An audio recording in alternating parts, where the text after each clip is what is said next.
Finally হয়ে গেল আমার পাটের শাক ঝোল বানাইলাম।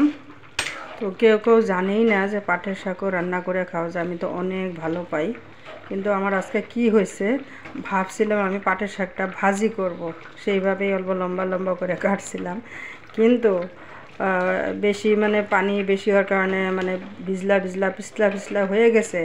তাই আমি ইউটার্ন নিয়ে প্যাটার্ন চেঞ্জ করে ভাবলাম না আমি সবজি বানাই।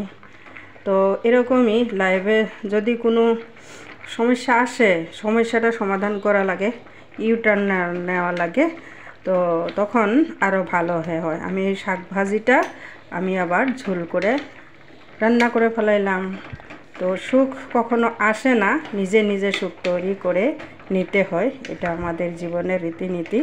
তো সবাই যদি কেউ না খান এই শাক, পাটের শাকটা সবজি বানাইয়া খাবেন, দেখেন দেখতে কীরকম, খাইতেও সেরকম সুস্বাদু, আর স্বাস্থ্যের জন্যও খুব ভালো পাটের শাক।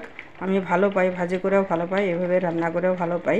কিন্তু এটা ইচা মাছ বা গরই মাছ, শোল মাছ এগুলা দিয়ে বেশি ভালো লাগে, কিন্তু এটা কাঁটাযুক্ত, এই যে মাথাটা দিয়েই আমি বানায় ফেলাইলাম।